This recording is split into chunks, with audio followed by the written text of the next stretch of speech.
L'histoire jugera celui qui osera apposer sa signature sur le certificat de nationalité malgache du président Andrade.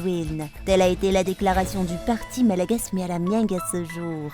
Les dispositions du code de la nationalité sont claires et la souveraineté nationale se voit bafouée à l'heure actuelle. La note délivrée par le ministère de l'Intérieur ordonnant les chefs de district et les préfets d'effectuer des descentes régulières au niveau des communes en cette période préélectorale est douteuse, dénonce la société civile. La question se pose de savoir si c'est une manière détournée de pousser la population à soutenir un candidat d'État. À la une de l'actualité internationale à Hawaï, le terrible incendie qui a quasiment rasé une ville de l'île américaine de Maui a fait au moins 67 morts selon un nouveau bilan provisoire communiqué vendredi.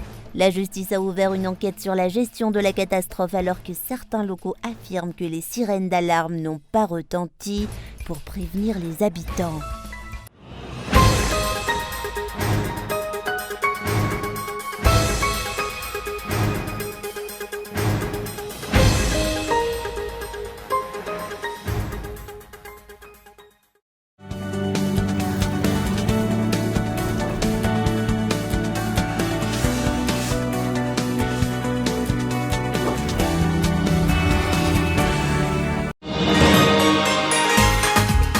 Manahirana mihitsy ny manenjika sy manolokoso ny zaza rehefa izy mipelipelika be iny. Lasa mora sy mahafinaritra andra anefa izany hatramin'izay nampiasako ny couche-culotte Molfix izay. Rovitika, alako ary ampidiriko indray ny vaovao. Avaliko tsara ilay couche teo aloha dia ariko avy eo. Ka mifaly ery izaho sy ireo zanako. Dia tahaka izany hiparitany hafaliana rehefa miaraka amin'ny Molfix. Ho antsika mamamo rehetra, andao ampiasa couche-culotte Molfix ho an'ny zanantsika mba hitondra fifaliana hatrany. Molfix, mitombo amin'ny fifaliana.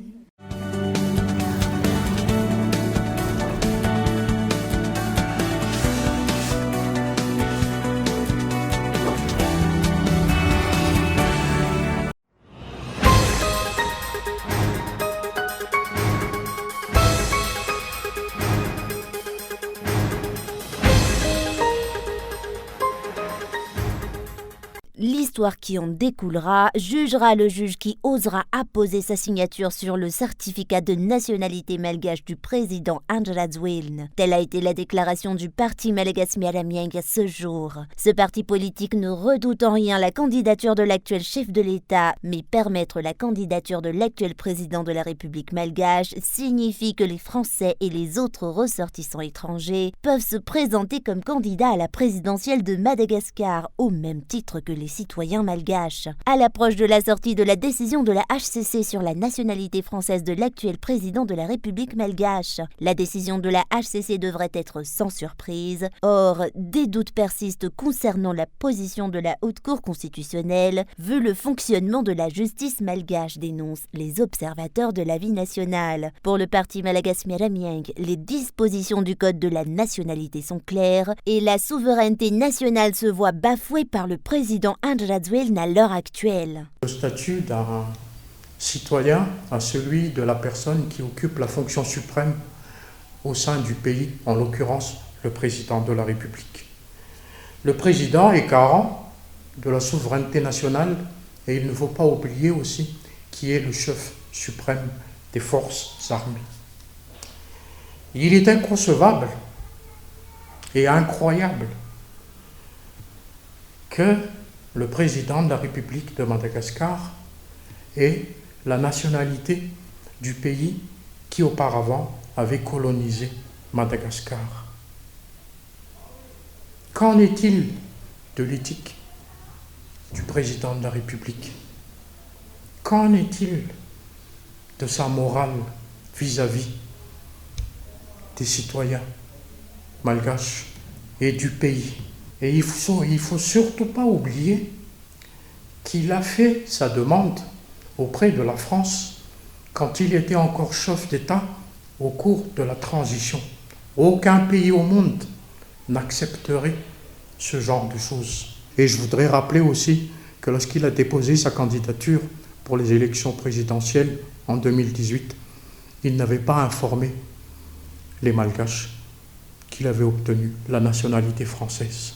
La France est un pays qui a colonisé Madagascar. Les ancêtres des Malgaches ont lutté et perdu leur vie pour retrouver l'indépendance et la liberté du pays et de son peuple. Or, 64 ans après une lutte sanglante, c'est le président de la République malgache lui-même qui a demandé à devenir citoyen français, au même titre que ceux qui ont autrefois colonisé le pays qu'il dirige. Compte tenu de ce fait, la candidature de l'actuel président de la République malgache est donc impensable pour le parti MMM. Il ne s'agit en aucun cas d'une crainte de sa candidature. Les lois en vigueur doivent être respectées. Elles s'appliquent à tout le monde, sans exception. Parti Malagas Miramieng, et je suis persuadé que les autres partis politiques qui présenteront un candidat pour ces élections présidentielles ne manqueront pas de suivre de très très près les événements et de bien observer qui seront les magistrats qui oseront donner le certificat de nationalité à M. Andnirin Radzouel. L'histoire jugera cet épisode de la vie de notre pays. Moi, je pense qu'il faut élever le niveau du débat. Si on permet aux personnes qui ont des nationalités autres ou françaises, donc qui ne sont pas malgaches, de pouvoir occuper la fonction suprême au sein de notre pays, cela veut dire tout simplement que nous perdons la souveraineté nationale et de plus, nous n'aurons pas le pouvoir de défendre les intérêts du pays. La chose est très très claire. Il y a des principes qui pour moi sont immuables. La personne qui se présente en tant que président, futur président de la République, doit être de nationalité malgache, ce qui n'est plus le cas de M. And Radzouel. Ce n'est pas une question d'avoir peur ou pas. C'est le risque de perdre la souveraineté nationale, de ne pas pouvoir défendre les intérêts vitaux du pays.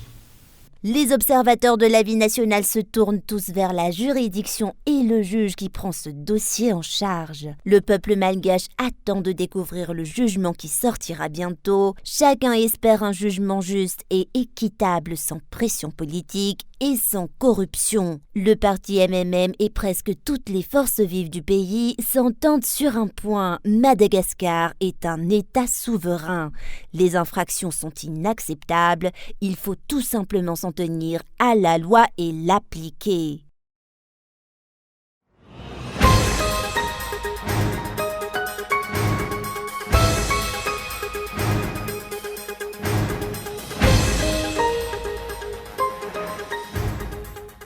La note délivrée par le ministère de l'Intérieur ordonnant les chefs de district et les préfets d'effectuer des descentes régulières au niveau des communes en cette période préélectorale est douteuse, dénonce le KMF CNOE. La question se pose de savoir si c'est une manière détournée de pousser la population à soutenir un candidat d'État. Depuis la convocation des électeurs émise par l'État pour le premier tour de l'élection présidentielle le 9 novembre prochain et le second tour qui se tiendra le 20 décembre 2023, Madagascar est en pleine période électorale. Des dates sont encore à découvrir, dont la date d'ouverture du dépôt de candidature à l'élection présidentielle. La société civile émet des doutes concernant les agissements du régime actuel. Cette note est sortie en pleine période préélectorale. C'est la légitimité qui est actuellement remise en cause. Nous émettons des doutes concernant la teneur des rapports que les chefs de district et les préfets feront dans les communes. Il se peut qu'ils ne se limitent pas à un simple rapport. Ils pourraient influencer les citoyens. Tous les partis politiques devraient être libres d'organiser des événements politiques et des réunions d'après la société civile. Le KMF CNOE fait valoir que les dirigeants en font autant à l'heure actuelle. Ne mélangez pas les cérémonies officielles de l'État et les cérémonies politiques. Le KMF CNOE l'a déjà dit auparavant. Nous avons déjà dit que si le régime actuel est incapable de se retenir de faire des manifestations politiques sur la place publique, Annuler tout simplement la note qui l'interdit. Les abus et les pressions se manifestent sous plusieurs formes en cette période préélectorale, dénonce le KMF CNOE. Il est temps, selon cette société civile, de rappeler que personne ne se place au-dessus des lois.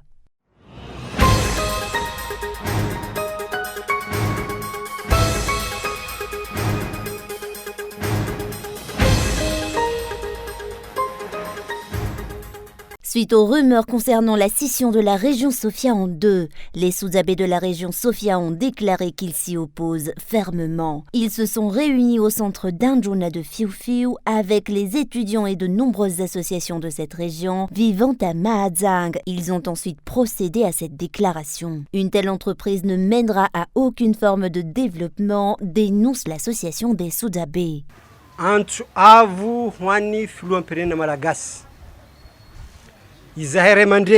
Nous lançons un appel au président de la République malgache, nous les Rayamandjin, toutes les associations, les étudiants et les enfants de la région Sofia. Vivant à Majunga, nous ne faisons pas de la politique, mais nous suivons rigoureusement l'évolution des affaires du pays. Nous nous sentons responsables et devons apporter notre pierre à l'édifice à travers la présentation de résolutions et de suggestions pour le redressement de notre pays.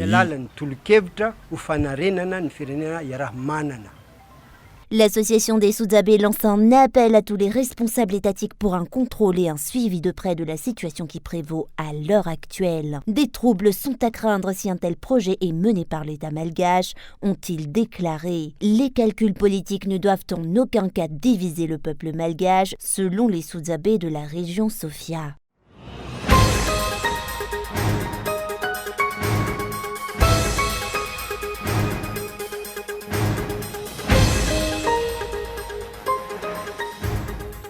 L'AAM, l'association des anciens militaires de Madagascar, réclame actuellement un alignement pour leur pension. Une réclamation datant de 2009 qui jusqu'ici n'a toujours pas obtenu de réponse favorable de la part de l'État.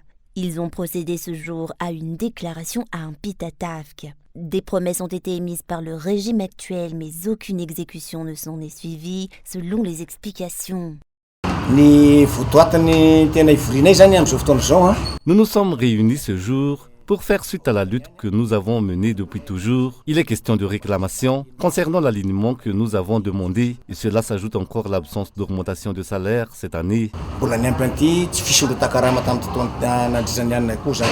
Ils maintiennent leurs réclamations en dépit des dialogues qui ont été engagés avec divers responsables. Leur lettre de doléance n'est pas parvenue au président de la République. Les collaborateurs du chef de l'État ont empêché cette démarche de l'Association des anciens militaires de Madagascar, selon les explications. Nous savons pertinemment, Monsieur le Président, que tous les dossiers qui vous sont adressés sont bloqués et ne vous parviennent pas. C'est un de vos proches qui nous l'a dit. Nous estimons alors que notre dossier n'est plus bloqué à l'heure actuelle. Vous voyez et entendez désormais ce que nous réclamons et ce qui nous fait mal. L'association des anciens militaires de Madagascar espère une résolution rapide du problème. Et cela pour les anciens militaires partout dans l'île à l'heure actuelle.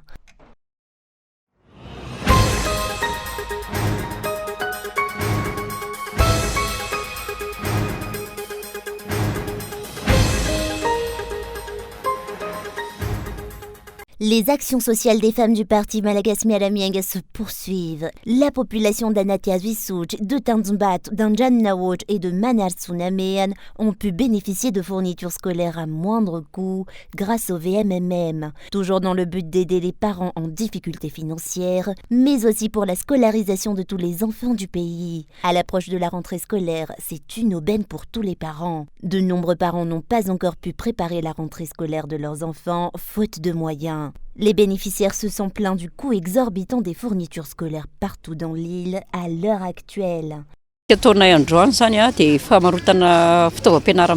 Nous procédons actuellement à la vente de fournitures scolaires à très bas prix. Nous avons effectué la même action l'année dernière et nous le refaisons encore aujourd'hui. Nous reviendrons encore ici le 2 septembre prochain. Nous avons lancé cette action pour alléger les difficultés que rencontrent les parents. Nous savons tous que les fournitures scolaires sont désormais très chères. Satria ny fitaovam-pianarana amin'izao efa raha malala fa tena lafo be. Teto amin'ny commune Andranona ohatra zany ny hetsika nataonay vehivavy malagasy miara-miainga. Nous, les vehivavy malagasy miara-miainga, avons choisi de mener notre action ici, dans la commune d'Andrannaout. Nous vendons des fournitures scolaires à prix abordables afin de soutenir les parents d'élèves à l'approche de la rentrée scolaire. Nous savons bien que le coût de la vie est désormais trop élevé. Nous avons donc décidé de lancer une vente de fournitures scolaires à prix accessible pour tous, une aide et un soutien à tous de la part des femmes du parti Malagasy Miara-Miainga. Fitaovana amin'ny vidiny mirary. Hormis la vente de fournitures scolaires à moindre coût à Anatias-Visuch, la même action sociale s'est aussi tenue à Tanzumbat, Andrannaout et Manartsunamen. Le marché du VMMM fera le tour de nombreuses régions de l'île et il se tiendra aussi demain à Ankarobatu.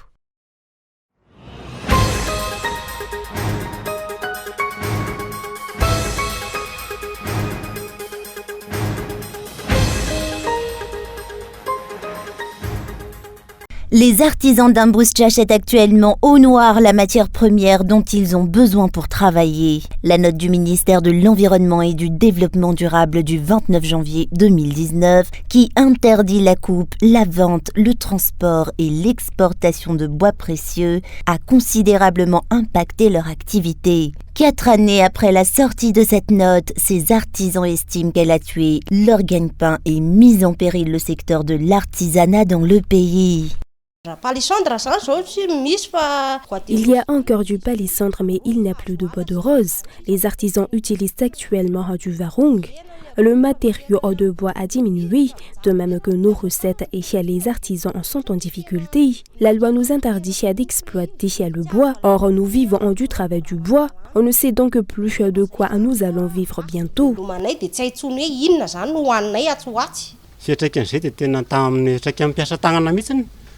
L'impact sur les artisans est lourd. À Ambust, 90% de la population vit de l'artisanat du bois. Avant, on pouvait avoir du bois, mais depuis que c'est interdit, les gens se cachent des forces de sécurité pour en avoir. C'est plutôt vendu au noir. Cela fait respectivement 15 ans et 30 ans que Nanja Sanafensu et Jean Rakoto Hermanen sont sculpteurs. Ils parlent en connaissance de cause et évoquent leurs difficultés actuelles par rapport au début. Les artisans d'Imbuscha se ravitaillent en bois à l'est du district, notamment à Mbwintumb, Mbinanjan, Antwech et Kadsararavn. Le bois était transporté sur la tête pendant 3 à 5 jours de marche. À cause de la surexploitation et des coupes illicites de bois, l'État en a interdit la coupe et le transport en 2019. Or, généralement, c'est une mafia et des personnalités qui s'associent pour exporter le bois clandestinement, déplorent les artisans. Ces personnes mal intentionnées courent pourtant toujours, tandis que les artisans sont en proie à de multiples difficultés. Ce sont les emplois de nombreuses familles. Les produits typiques de la région Amurunmani du district d'Imbuscha, l'art Zafmanir, réputé pour ses sculptures qui sont en danger, font valoir les artisans.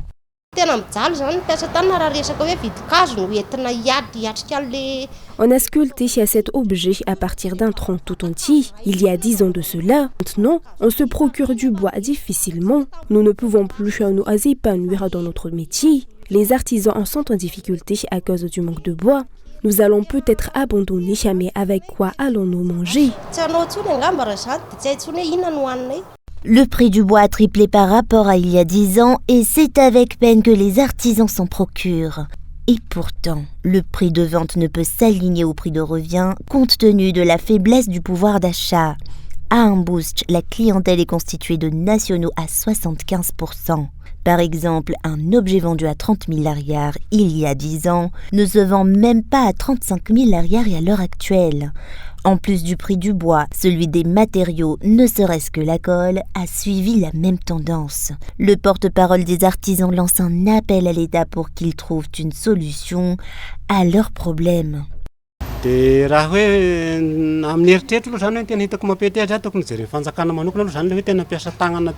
La solution serait que l'État répertorie les artisans qui vivent de cette activité. Des personnes haut placées exportent pendant que les artisans vivotent. Certaines personnes exportent le produit brut. Il faut trouver des débouchés pour les artisans. Nous lançons un appel à l'État pour qu'il libéralise les matériaux avec lesquels nous travaillons. Il faut qu'il considère la situation des artisans. Nous avions des sculpteurs qualifiés et de renom ici. Ils sont devenus tireurs de pouces.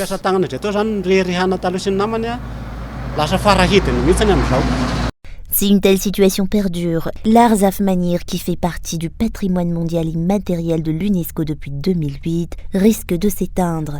De même que l'artisanat du bois qui donne sa particularité à Madagascar peut disparaître, ou au mieux régresser au lieu d'évoluer.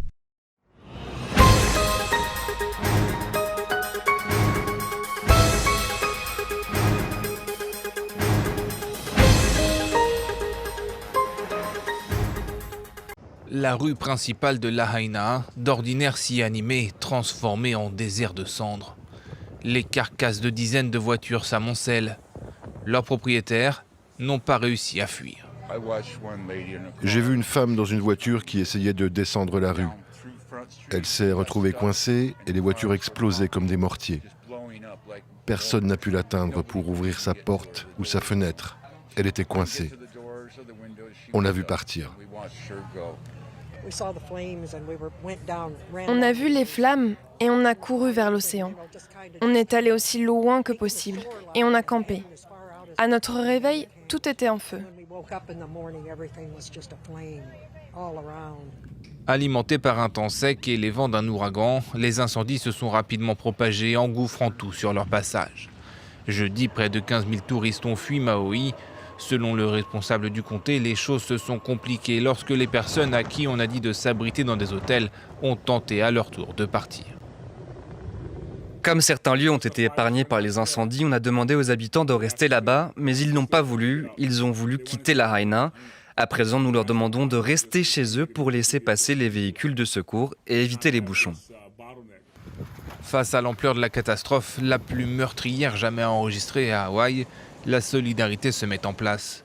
Les effectifs de pompiers ont aussi été renforcés alors qu'ils tentent toujours de maîtriser les feux.